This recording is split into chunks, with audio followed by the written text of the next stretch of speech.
जय श्री कृष्ण मित्रों, शिव शक्ति एस्ट्रोलॉजी में आपका स्वागत है। आज मैं आपको सुदर्शन सर्वाष्टक और विषोत्तरी महादशा इन दोनों के समन्वय से सुदर्शन दशा यानी किसी भी जन्म कुंडली है, चंद्र कुंडली है, सूर्य कुंडली है, किसी भाव का आप फलित किस प्रकार से कहेंगे और उस भाव का फलित कब होगा, वो घटना कब घटेगी, उसका फल क्या होगा, उसका आप विचार कैसे करेंगे, ग्रहों का विचार कैसे करेंगे, भाव का विचार कैसे करेंगे, इसकी पूर्ण संपूर्ण जानकारी मैं आपको सुदर्शन चक्र के जो सर्वाष्टक उसके द्वारा आपको दूंगा। पिछले वीडियो में आपको मैंने बता दिया था कि एक उदाहरण हम लेके चल रहे हैं कुंडली का। सिंह लग्न की कुंडली है जिसमें बृहस्पति केतु द्वितीय भाव में थे, चंद्रमंगल तृतीय में, पंचम में सूर्य, छठे भाव में बुध, सप्तम में भाव में शुक्र था, अष्टम में शनि और राहु बैठे थे। सर्वाष्टक कुंडली आपको बना दी थी मैंने कि जिस सर्वाष्टक कुंडली में जो सुदर्शन सर्वाष्टक है, लग्न में 93 पॉइंट थे, द्वितीय भाव में 84, तृतीय में 77, चतुर्थ में 86, पंचम में 66, छठे भाव में 86, सप्तम भाव में 73, अष्टम भाव में 87, नवम भाव में 89 और दसम भाव में 85, एकादश में 100 और द्वादश भाव में 85 ये सर्वाष्टक के अंक प्राप्त थे, पुष्प रेखा प्राप्त थी। अब हमें देखना है कि जैसे हमें किसी भाव का विचार करना है, अब इस भाव का विचार माना किसी करना है और उसमें विषोत्तरी दशा का समन्वय करके हम ये देखें कि वो दशा अंतरदशा और यो भाव से जो फलित हमें कहना है वो हुआ कि नहीं हुआ। आज उदाहरण के तौर पर हम क्या ले रहे हैं, इस कुंडली के पंचम भाव का हम विचार कर रहे हैं।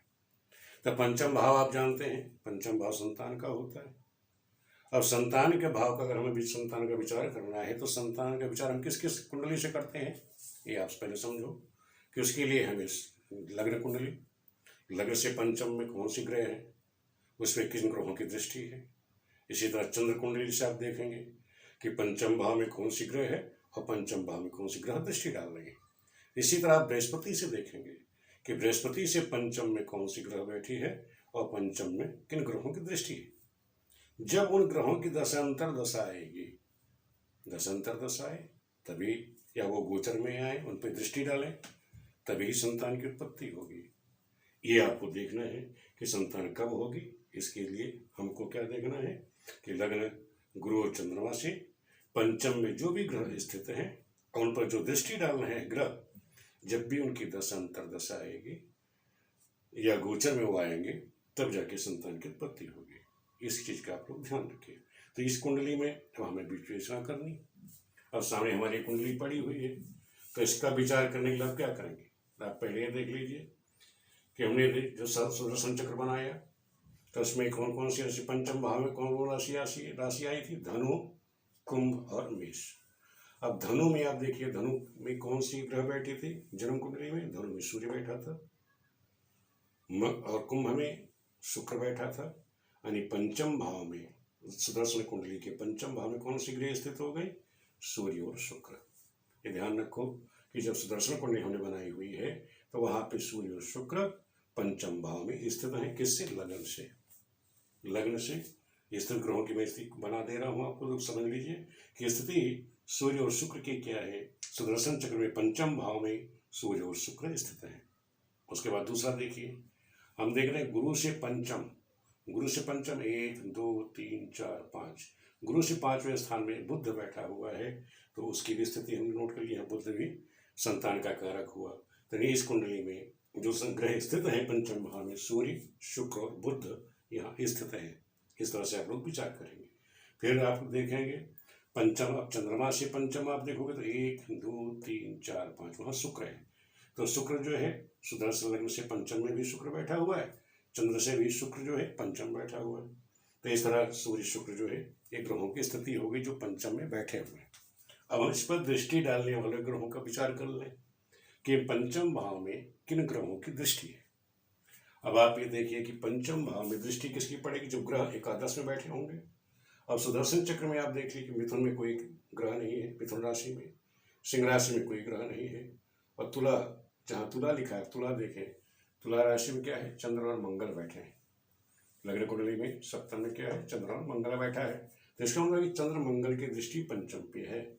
लग्न कुंडली जो सुदर्शन चंद्र का बनाओगे, सुदर्शन चक्र आपने बनाया हुआ है उसमें वो दृष्टि किसकी पड़ रही, चंद्रमंगल की पंचम पे पड़ रही है। तो हमने दृष्टि में किसका लिख लिया, पंचम में चंद्रमंगल की दृष्टि पड़ रही है।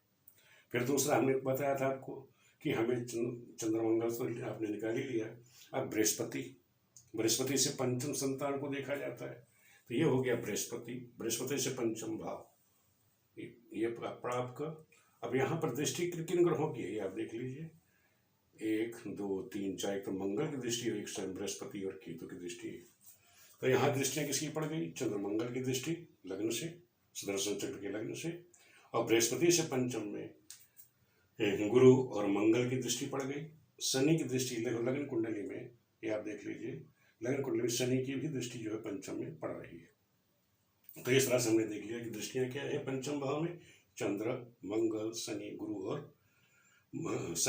गुरु और मंगल की दृष्टियां जो है इस कुंडली में जो है पड़ रही है। अब हमको ये देखना है कि जब इन दशाओं की, अब यहाँ सूर्य बुध, हमारे पास कौन कौन सी ग्रह हो गए, सूर्य चंद्र मंगल बुध, ये जो दशाएं हैं, जब दशा अंतर दशा इनकी चलेगी या ये ग्रहों की दशा आएगी तभी संतान होगी, ये तो आप सब लोग जानते हैं। तो अब हमें देखना भी है कि कुंडली हमें देखें कि क्या ये ग्रहों की दशा अंतर दशा कभी आ रही क्या। तो हमें देखना है कि इनको जो प्रथम संतान हुई, अब आपको हम उदाहरण घटना, अब आप समझ लीजिए कि इनके जीवन जो घटना जो प्रथम संतान इनको हुई वो हुई है 7 जनवरी 1995।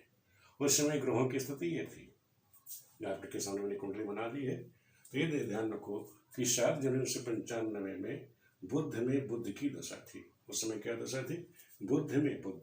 मैंने आपको बताया कि बुध क्या है, इसमें ग्रह यानी बुध जो है यहाँ पंचम भाव में स्थित है, यानी गुरु से पंचम बुध स्थित है।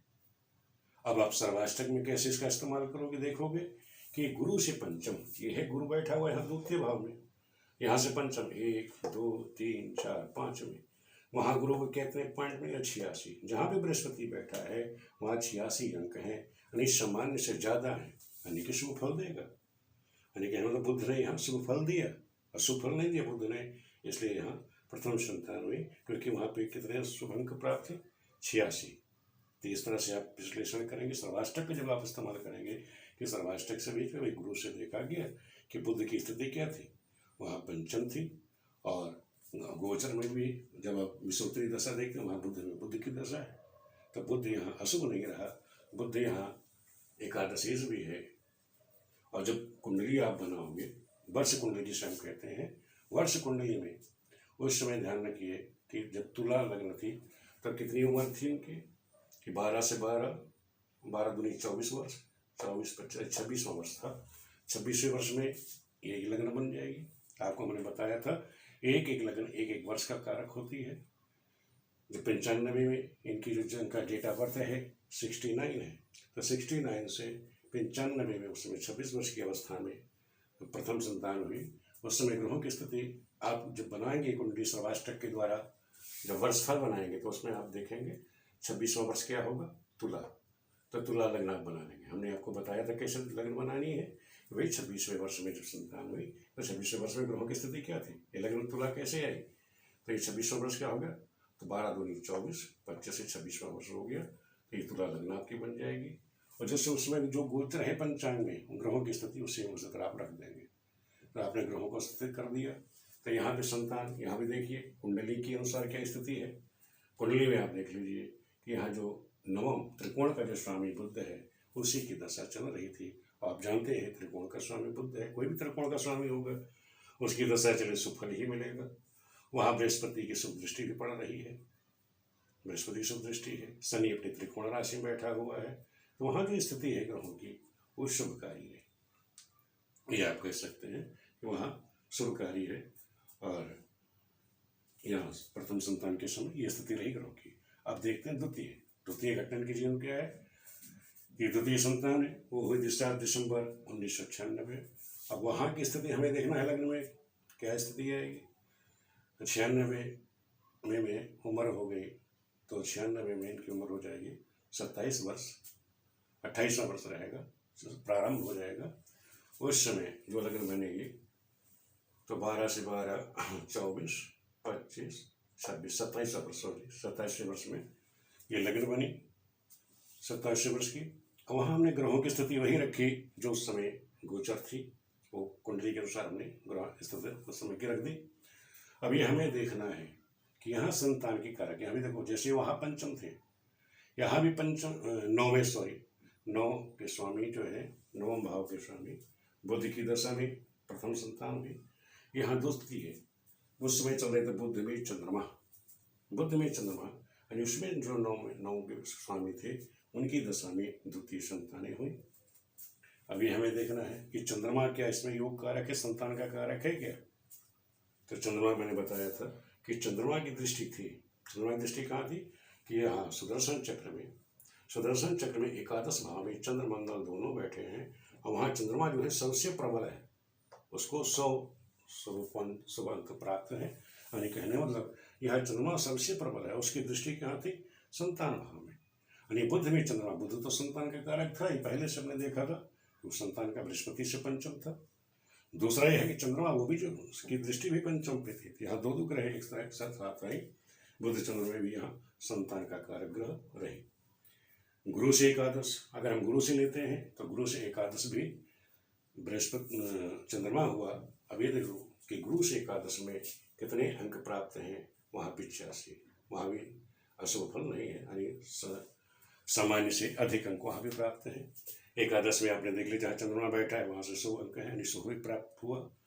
तो ये ग्रहों की स्थिति हमें बताती है कि जो हमारा जीवन जो भी दशांतर दशा चलेगी, जो योग बनते हैं ग्रहों की, जो संतान की कारक है, जैसे हमने संतान भाव का विचार किया, तो संतान भाव में संतान हुई क्यों हुई? क्योंकि उनकी दशांतर दशा उस समय ये चल रही थी। तो विषुवत्तरी आपने देख ली, और जो शुभ अंक प्राप्त थे उस समय जो गोचर में ग्रहों के, चाहे बृहस्पति से हो चाहे चंद्र से हो या लगने से हो, इसको आप लोग देखते रहेंगे। कोई हर कुंडली में कंडीशन नहीं बनेगी, तो इसलिए आप तीनों भी कुंडलियों का विचार करेंगे, यानी बृहस्पति, चंद्र और लग्न, तीनों कुंडलियों से विचार करेंगे कौन सी ग्रह वहाँ बैठी है और क्योंकि वहाँ दृष्टि पड़ रही है।